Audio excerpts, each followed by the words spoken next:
Darsch here with Sanitarium.FM, and today we are going over Vaporum. Vaporum is a grid-based single-player and single-character first-person dungeon crawler. It's inspired by games such as Dungeon Master 1 and 2, the Eye of the Beholder series, and Grimrock 1 and 2. Developed by FatBot Games and originally released on PC in 2017. This review, however, is for the PlayStation 4 port of Vaporum. Key features of the game include first-person real-time combat, puzzles, and level-wide objectives, gadget-based RPG systems, lots of exploration, loot, plenty of character customization, and a mysterious storyline filled with secrets, fully voiced main characters, and an immersive steampunk setting. Combat in Vaporum takes place in real time.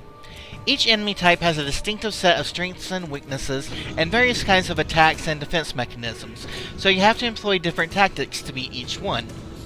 A lot of time is spent fighting progressively more difficult enemies on a grid-based movement system which limits you to simple left, right, forward, and backwards movement and 90-degree turns.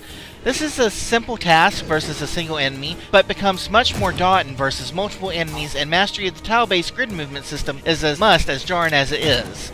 Combat is quick and lethal with little opportunity for healing, and can easily become a situation to stand there taking turns hitting each other until one of you are dead if you get backed into a corner. The gadget-based system in place is more accurately a steampunk version of spells, and is very fun and satisfying to use to defeat enemies. The movement system is jarring at times and clunky. It did give me motion sickness due to the way the characters move. The character bobs his head down and then looks back up right after each move, and turning is a sudden start then stop that can disorient you.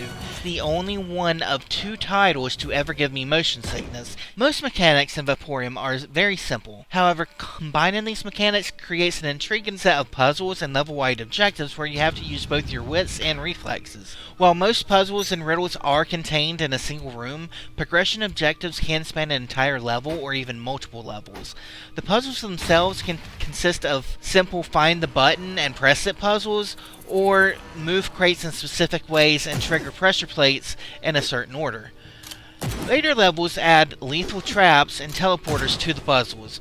While solving the puzzles feels rewarding, it is a double-edged sword, as completing the puzzles are required for progression, and it's very frustrating when you get stuck on one puzzle and then they become a series of monotonous and boring tasks at that point.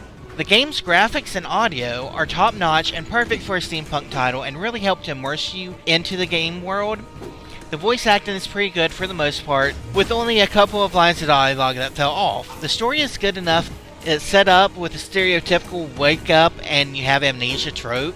The controls, on the other hand, make it clear this was a title ported over from the PC, and while clumsy and clunky and frustratingly annoying at first, once you learn and memorize them, they no longer present as much of an issue. I give the game a solid 5 out of 10 as it stands good on its own merits, but as a port, it feels lacking in the quality of life department. As a port title, it's okay.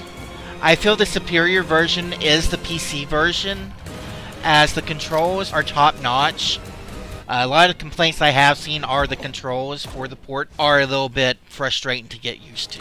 Otherwise, though, this title is pretty good. Like I said, it gets a 5 out of 10. It stands good on its own merits. It's just being a lack of certain quality of life improvements you would expect on a port kind of lower it a little bit, and that motion sickness issue was a deal breaker for me. Let us know what you think in the comments below. We hope you enjoyed this review. Darsch signing off.